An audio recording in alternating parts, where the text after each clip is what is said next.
इन्नल हम्दुलिल्लाह नहमदुहु व नस्तईनुहु व नस्तगफिरुह व नऊज़ु बिल्लाहि मिन शुरूरि अनफुसिना व मिन सय्यिआति अअमालिना मन यहदिहिल्लाहु फला मुदिल्ल लहु व मन युद्लिल्हु फला हादिय लहु व अशहदु अन ला इलाहा इल्लल्लाहु वहदहु ला शरीक लहु व अशहदु अन्न मुहम्मदन अब्दुहु व रसूलुहु अम्मा बअद फ़इन्न खैरल हदीस किताबुल्लाह व खैरल हदी हदी मुहम्मद सल्लल्लाहु अलैहि वसल्लम व शर्रल उमूरि मुहदसातुहा व कुल्लु मुहदसतिन बिदअह व कुल्लु बिदअतिन ज़लालह व कुल्लु ज़लालतिन फिन्नार फ़अऊज़ु बिल्लाहि मिनश शैतानिर रजीम बिस्मिल्लाहिर रहमानिर रहीम या अय्युहल्लज़ीना आमनुत्तक़ुल्लाहा हक़्क़ तुक़ातिहि व ला तमूतुन्ना इल्ला व अंतुम मुस्लिमून या अय्युहन्नासुत्तक़ू रब्बकुमुल्लज़ी ख़लक़कुम मिन नफ़्सिन वाहिदह व ख़लक़ मिन्हा ज़ौजहा व बस्स मिन्हुमा रिजालन कसीरन व निसाअ वत्तक़ुल्लाहल्लज़ी तसाअलून बिही वल अर्हाम इन्नल्लाहा कान अलैकुम रक़ीबा या अय्युहल्लज़ीना आमनुत्तक़ुल्लाहा व क़ूलू क़ौलन सदीदा युस्लिह लकुम अअमालकुम व यग़फ़िर लकुम ज़ुनूबकुम व मन युतिइल्लाह व रसूलहु फ़क़द फ़ाज़ फ़ौज़न अज़ीमा। मोहतरम हाज़रीन जुम्आ, बुज़ुर्गान दीन, नौजवान साथियों, नीज़ पर्दा नशीन माओ और बहनों, अल्लाह के फ़ज़ल व करम से जिस महीने के अंदर हम दाखिल हो चुके हैं वह अरबी कैलेंडर का 8वां महीना है, जिस महीने को हम शाबान के नाम से जानते हैं। लेकिन मुसलमानों की बहुत सारी जमाअतें या बहुत सारे गुट ऐसे हैं कि जिनके दरमियान इस महीने को शब बारात का नाम दिया जाता है, या कुछ इलाक़ों में इसकी शक्ल को मज़ीद बिगाड़ कर शुबरात कह दिया जाता है। हालांकि शरीयत के अंदर इस महीने का ये नाम कहीं वारिद नहीं है, ना ही अरब के लोग इस महीने का ये नाम जानते थे। जो नाम उनके यहाँ था वो शाबान ही था। शाबान का लफ्ज़ अरबी ज़बान का लफ्ज़ है जिसके माने होते हैं अरबी में ज़ाहिर होना, क्योंकि ये महीना रजब और रमज़ान के दरमियान में आता है। कहा जाता है शाअबा बैन रजब व रमज़ान, कि रजब और रमज़ान के दरमियान ज़ाहिर होता है, इसीलिए इसे शाबान कहा जाता है।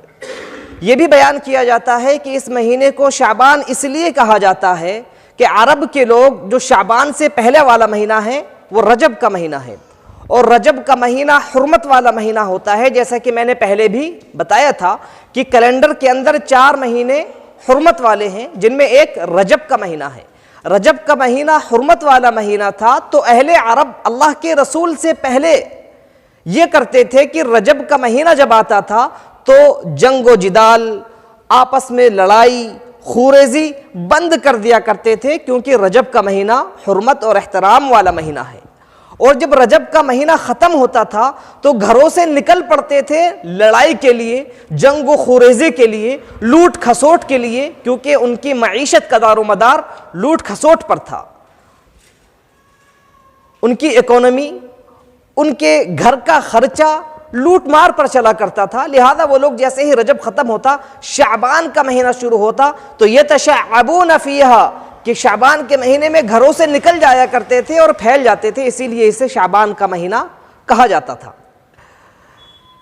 आज के दौर में मुसलमानों की बहुत सारी जमाअतें ऐसी हैं जो शाबान के इस महीने में बहुत सारे अमाल दीन के नाम पर अंजाम देते हैं, और वो अमाल शरीयत से कहीं तक भी साबित नहीं है। ख़ास तौर पर इस महीने की 15वीं तारीख़ को अगर कहा जाए कि वो बिदअत का गढ़ है तो गलत नहीं होगा, क्योंकि उस एक रात में न जाने कितनी बिदअतें अंजाम दी जाती हैं।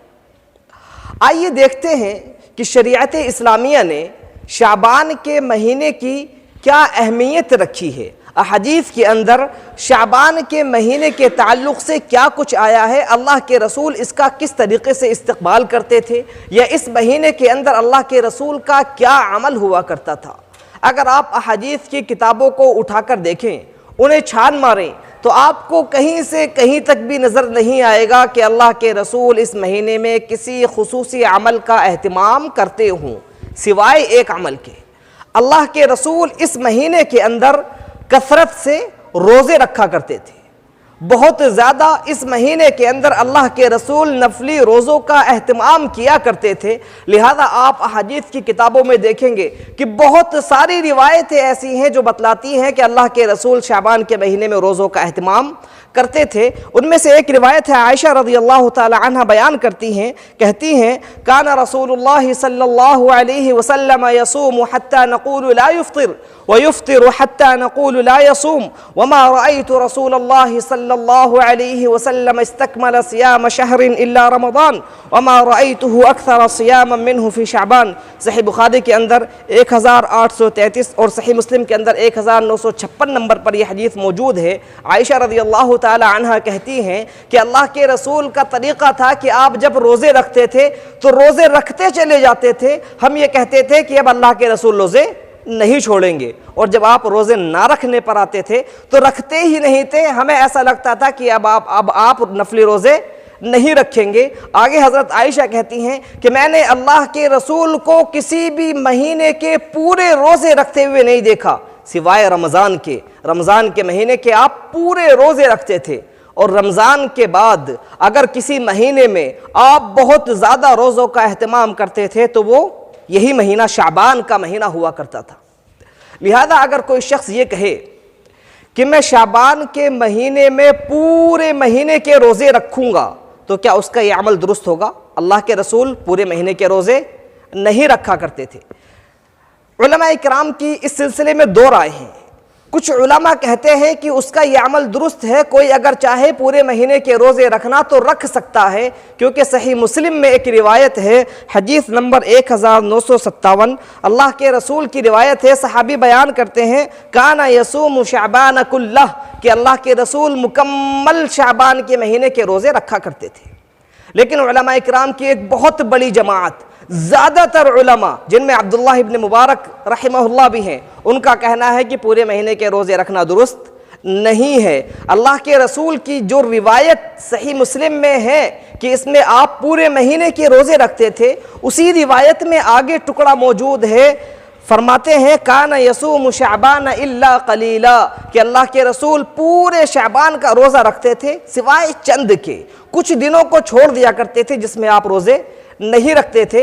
इसके अलावा और भी बहुत सारी रिवायात मौजूद हैं अहादीस की किताबों में जो बताती हैं कि अल्लाह के रसूल पूरे महीने के रोज़े नहीं रखते थे। लिहाजा आयशा रज़ियल्लाहु ताला अन्हा की रिवायत है, वो कहती हैं, मा अलिमतुहु साम शहरन कुल्लहु इल्ला रमज़ान। सही मुस्लिम की रिवायत है, हदीस नंबर 1954, कहती है कि मैंने नहीं देखा, मुझे नहीं मालूम कि अल्लाह के रसूल ने रमज़ान के अलावा किसी और महीने के मुकम्मल रोज़े रखे हों। दूसरी रिवायत सही मुस्लिम में इससे अगली रिवायत है, उसमें हज़रत आयशा कहती हैं, मा रअयतुहु साम शहरन कामिलन मुंदु क़दिमल मदीनता इल्ला अन यकूना रमज़ान, कि जब से अल्लाह के रसूल मदीना आए हैं आपने रमज़ान के अलावा किसी और महीने के मुकम्मल रोज़े नहीं रखे। इसी माने में अब्दुल्लाह बिन अब्बास रज़ियल्लाहु ताला अन्हु की रिवायत है, वो कहते हैं, मा साम रसूलुल्लाह सल्लल्लाहु अलैहि वसल्लम शहरन कामिलन गैर रमज़ान, कि अल्लाह के रसूल ने रमज़ान के अलावा किसी और महीने के मुकम्मल रोज़े नहीं रखे।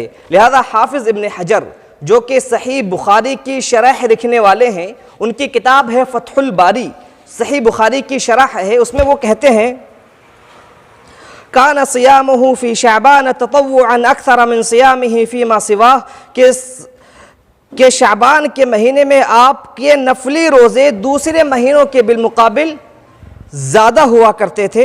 वकान यसूम मुअज़म शाबान, और अल्लाह के रसूल ज़्यादातर शाबान के महीने में रोज़े रखा करते थे। अबू दाऊद की रिवायत पेश करते हैं, कहते हैं सहाबी, कान अहब्बुश्शुहूर इला रसूलिल्लाहि सल्लल्लाहु अलैहि वसल्लम अन यसूमहु शाबान, कि सबसे पसंदीदा महीना अल्लाह के रसूल के नज़दीक जिसमें आप रोज़े रखते थे शाबान का महीना हुआ करता था। अब एक सवाल जहन के अंदर पैदा होता है, और होना चाहिए, कि शाबान के महीने में ऐसा क्या है कि अल्लाह के रसूल बहुत ज़्यादा रोज़े रखा करते थे? शाबान के महीने में ही क्यों, किसी और महीने में क्यों नहीं? इसका जवाब देते हुए उलमा इकराम ने मुख्तलिफ बातें कही हैं। मैं आपके सामने 3 जवाब पेश करूंगा। पहला जवाब है हाफिज इब्ने रजब रहमहुल्लाह का। वो कहते हैं कि शाबान के महीने के रोज़े नफली रोज़े हैं और अल्लाह के नज़दीक सबसे महबूब नफली इबादत वो है जो फ़र्ज़ से जुड़ी हुई हो। मिसाल के तौर पर फ़र्ज़ नमाजें दिन के अंदर 5 वक्त की फ़र्ज़ हैं। उन फ़र्ज़ नमाज़ों के साथ अल्लाह के रसूल की आदत थी कि आप कुछ सुन्नतों का अहतमाम किया करते थे, जिन्हें हम सुनने रवातिब कहते हैं। जैसे फ़जर से पहले 2 रकात, ज़ोहर से पहले 4 रकात, ज़ोहर के बाद 2 रकात, मगरिब और इशा के बाद 2-2 रकात। इन सुन्नतों का अल्लाह के रसूल अहतमाम किया करते थे और ये सुन्नतें दूसरी तमाम नफली इबादतों से अफजल हैं, इसीलिए अल्लाह के रसूल इनका अहतमाम करते थे। और ये नमाजें फ़र्ज़ से जुड़ी हुई हैं।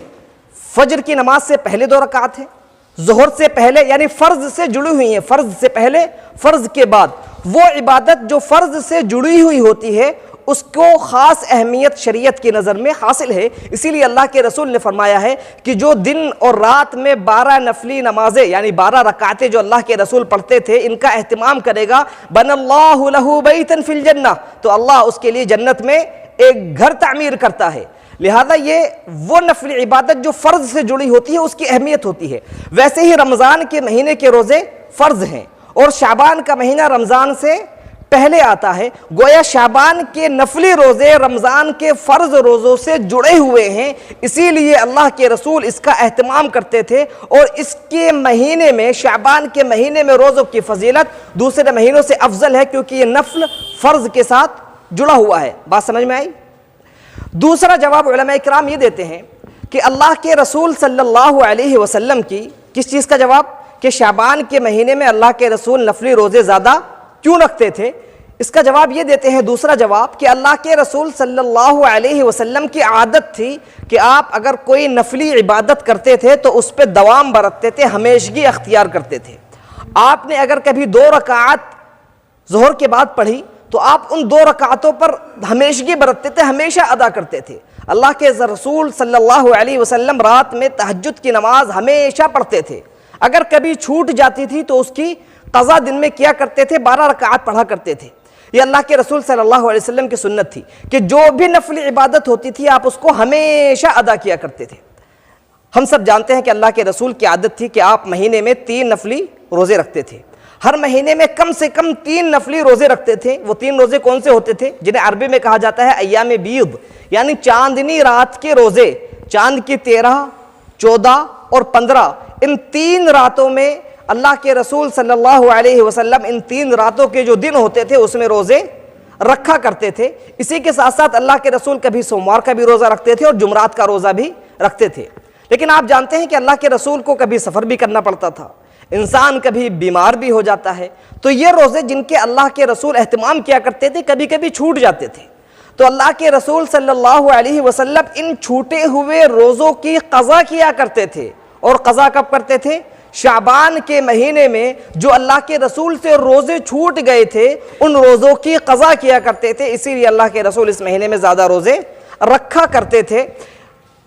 हमारे लिए भी अल्लाह के रसूल के इस अमल में नसीहत मौजूद है कि हमारी माँ और बहनों के या हमारे भाइयों के रोज़े अगर रमज़ान में सफ़र की वजह से या बीमारी की वजह से या ख़वातीन की परेशानी की वजह से छूट गए हों तो ज़रूरी है कि अगला साल यानी अगले रमज़ान आने से पहले पहले उन रोज़ों की क़ज़ा कर ली जाए। बिल्कुल भी जायज़ और दुरुस्त नहीं है कि पिछले साल के छूटे हुए रोज़े अगले साल तक के लिए छोड़ दिए जाएं, बल्कि रमज़ान अगला शुरू होने से पहले पहले उन रोज़ों की क़ज़ा करना फ़र्ज़ और ज़रूरी है। और शाबान का महीना उन रोज़ों की क़ज़ा करने का एक मुनासिब महीना है। हज़रत आयशा कहती हैं कि हमारे जो रमज़ान के रोज़े छूटते थे उन्हें हम शाबान में क़ज़ा किया करते थे, यानी अगला साल रमज़ान आने से पहले पहले उन्हें हम रख लिया करते थे। लिहाजा हम में से अगर किसी के रोज़े छूटे हों तो शाबान के इस महीने को गनीमत जानते हुए हमें रोज़े रखने चाहिए, उन रोज़ों की क़ज़ा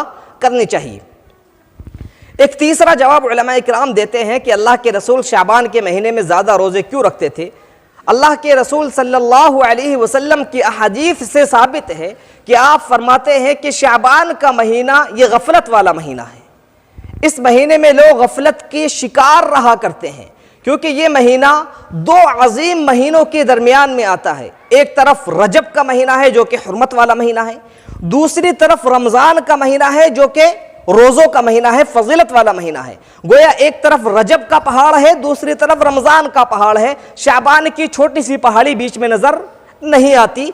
ये गफलत वाला है, इससे लोग गफलत का शिकार रहा करते थे। इसीलिए अल्लाह के रसूल इस महीने में रोज़ा रखते थे। गफलत के वक्त इबादत करना ये अल्लाह रब्बुल आलमीन को पसंद है।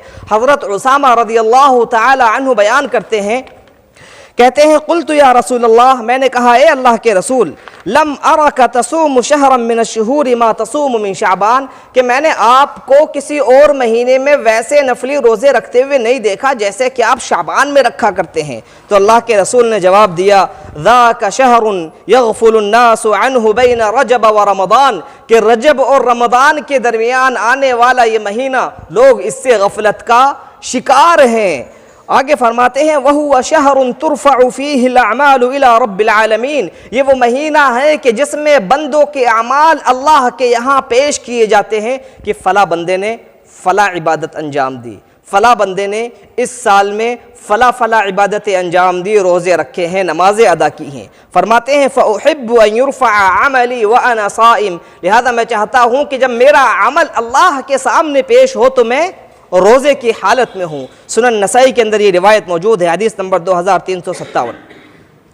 लिहाजा गफलत के वक्त अल्लाह के रसूल इबादत का खुसूसी एहतिमाम किया करते थे, और गफलत के वक्त इबादत की फजीलत हम सब के सामने वाज़े होनी चाहिए कि जिस वक्त इंसान रात में सोया हुआ हो, सारे लोग नींद के आगोश में हो, ऐसे वक्त में कोई अपने बिस्तर से उठे, अल्लाह के लिए वज़ू करे और अल्लाह के लिए खड़े होकर रात में तहज्जुद की नमाज अदा करे, जिस वक्त लोग गफलत की नींद सो रहे हों, तो ये इबादत अल्लाह के यहाँ बहुत ज़्यादा पसंदीदा है। गफलत के वक्त जो इबादत की जाती है, इसीलिए अल्लाह के रसूल सल्लल्लाहु अलैहि वसल्लम फरमाते हैं, अफ़शुस सलाम वसिलुल अरहाम व अतइमुत ताआम व सल्लू बिल्लैलि वन्नासु नियाम तदखुलुल जन्नत बिसलाम, कि लोगों सलाम को फैलाओ, जब तुम्हें कोई मुसलमान मिले तो उसे सलाम करो, सलाम को ज़्यादा से ज़्यादा फैलाओ।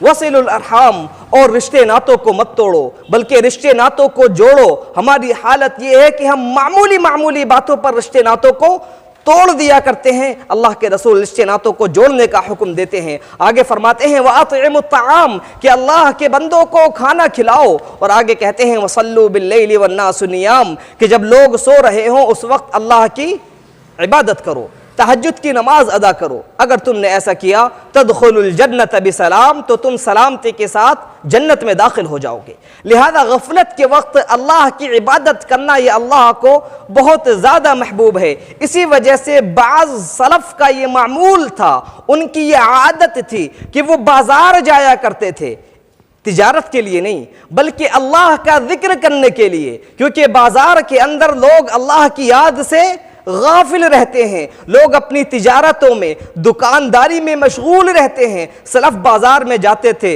वहाँ बुलंद आवाज़ से अल्लाह का जिक्र किया करते थे, क्योंकि बाजार गफलत की जगह है और गफलत की जगह अल्लाह को याद करना ये अल्लाह को बहुत ज़्यादा महबूब और पसंदीदा है। एक सवाल अब जहन में पैदा होता है कि गफलत के वक्त जब लोग गफलत के शिकार हों, अल्लाह की इबादत करने के आखिर क्या फ़ायदे हैं।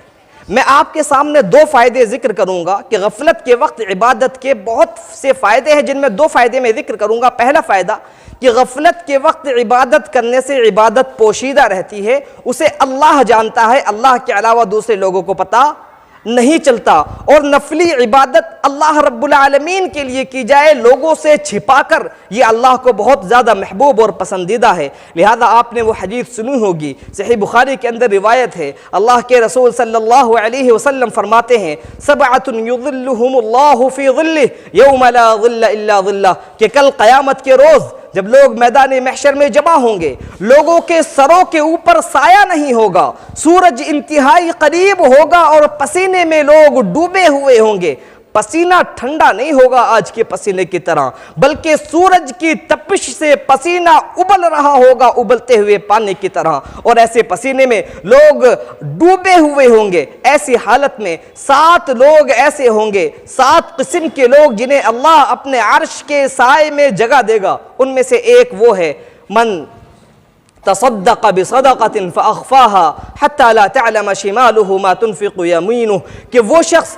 जिसने अल्लाह के रास्ते में सदका किया इस अंदाज में कि दाएं हाथ से पैसे खर्च किए और बाएं को खबर भी ना हुई। अल्लाह के रास्ते में इंतहाई छिपा कर नफली सदका इंसान अदा करता है तो अल्लाह को ये चीज़ बहुत ज़्यादा पसंद होती है। और गफलत के वक्त जब इंसान अमल अंजाम देता है तो वो छिपा हुआ होता है, अल्लाह को महबूब होता है। सलफ़ की हालत ये थी कि शाबान के महीने में रोज़े रखते थे, बल्कि पूरे साल रोज़े रखते थे और एहतिमाम करते थे कि रोज़ा रखने का किसी को पता ना चले। कुछ सलफ़ की हालत ये थी कि वो रोज़ा रखते थे, घर वालों को पता नहीं चलता था। घर से सुबह निकलते थे, घर वालों से कहते थे कि मेरे हिस्से का खाना मुझे दे दो, रोटियां घर से ले लेते थे, और जब बाजार अपने पहुंचते थे तो रास्ते में ज़रूरतमंद के लिए वो रोटियां सदका कर देते थे, खाते नहीं थे।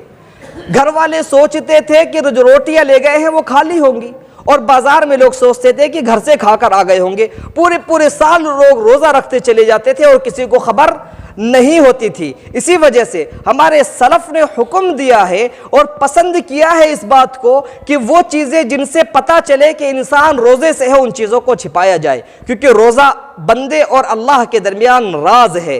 रोज़ा इंसान रखता है सिर्फ अल्लाह जानता है। इंसान को प्यास लगी होती है, उसके होंठ खुश्क हो रहे होते हैं और पानी उसके सामने मौजूद होता है, दूर दूर तक कोई इंसान मौजूद ना हो, उसके बावजूद इंसान पानी नहीं पीता, क्योंकि अल्लाह देख रहा है। रोज़ा इंसान और अल्लाह के दरमियान एक राज है, इंसान उसको पोशीदा रखे, उसको जाहिर न करे। लिहाजा अब्दुल्लाह बिन मसूद रज़ी अल्लाह तआला अन्हु बयान करते हैं, कहते हैं कि इज़ा अस्बहतुम सियामन फ़अस्बहू मुदहिनीन, कि जब तुम रोज़े की हालत में सुबह करो, रोज़ा रखो, तो चेहरे पर तेल लगा लिया करो ताकि लोगों को पता न चले कि तुम रोज़े से हो। क़तादा कहते हैं युस्तहब्बु लिस्साइम अन युदहिन हत्ता तज़हब अन्हु गबरतुस सियाम, कि रोज़ेदार के लिए ये बात पसंद की जाती है कि वो चेहरे पे तेल वगैरह लगा ले ताकि खुश्की जो रोज़े की वजह से आती है वो लोगों को दिखाई ना दे। खुश्की दिखाई देगी तो लोगों को पता चलेगा कि रोज़े से हैं। आप अपने रोज़े को छिपाएं और खुश्की को भी छिपा लें ताकि रोज़े का पता ही ना चले। गफलत के वक्त इबादत का एक फ़ायदा यह है कि लोगों को आपकी इबादत का पता नहीं चलेगा। दूसरा फ़ायदा गफलत के वक्त इबादत का यह है कि गफलत के वक्त जो इबादत अंजाम दी जाती है वो नफ्स पर बहुत मुश्किल गुजरती है, उसको करना आसान नहीं होता है। और जो इबादत इंसान के नफ्स पर मुश्किल गुजरे, अल्लाह को वो इबादत बहुत पसंद आती है। मिसाल के तौर पर इंसान सदका करना चाहता है, उसके पास 100 ही रुपए हैं, वो सदका करना चाहता है, बड़ी मुश्किल नफ्स पर गुजर रही है कि 100 ही रुपए है, इन्हें खर्च कैसे कर दूं। ऐसी हालत में अगर इंसान सदका करे तो अल्लाह को उसका सदका पसंद आता है, अल्लाह को उसका सदका महबूब हुआ करता है। ऐसे ही अल्लाह के रसूल सल्लल्लाहु अलैहि वसल्लम ने हदीस में बयान फरमाया है, अला अदुल्लुकुम अला मा यम्हुल्लाहु बिहिल खताया व यरफउ बिहिद दराजात, कि मैं तुम्हें एक ऐसा अमल ना बतलाऊं कि इंसान उसको अंजाम दे तो अल्लाह रब्बुल आलमीन गुनाहों को मिटाता है और इंसान के दर्जात में बुलंदी अता करता है। कौन सा अमल? फरमाया इस्बागुल वुदूइ अलल मकारिह, कि इंसान परेशानी के आलम में भी, सख्त सर्दी के आलम में भी वुजू को मुकम्मल करे। अल्लाह रब्बुल आलमीन इस बात को पसंद करता है। लिहाजा मुश्किल वक्त में, परेशानी के वक्त में जो इबादत अंजाम दी जाती है अल्लाह को वो महबूब हुआ करती है। रमज़ान के महीने में सारे लोग रोज़ा रखते हैं तो रोज़ा रखना आसान होता है। जुमे के लोग सारे लोग नमाज पढ़ने आते हैं तो नमाज पढ़ने के लिए आना आसान होता है, सब लोग दुकान बंद कर देते हैं। लेकिन दूसरी 5 वक्त की नमाजों में लोग नहीं आते। आपका भाई घर में बैठा हुआ टीवी देखने में मशगूल है, आप टीवी छोड़कर मस्जिद में आए, ये बड़ा मुश्किल गुजरता है। लोग अपनी दुकानों में मशगूल हैं, आप दुकान बंद करके फर्ज नमाज के लिए मस्जिद में आए, ये बड़ा मुश्किल गुजरता है। और जो इबादत मुश्किल गुजरती है वो अल्लाह को बड़ी पसंद है। अल्लाह के रसूल सल्लल्लाहु अलैहि वसल्लम फरमाते हैं, सही मुस्लिम की रिवायत है, अल इबादतु फिल हरज कल हिजरति इलैय, के फितनों के वक्त में इबादत करना वैसे ही है जैसे कि किसी शख्स ने अल्लाह के रसूल की तरफ हिजरत की हो। मेरे अजीज़ों, हिजरत आसान अमल नहीं है। हिजरत इंसान अपना घर बार सब कुछ छोड़कर सिर्फ अपना दीन बचाने के लिए किया करता है, उसे हिजरत कहा जाता है।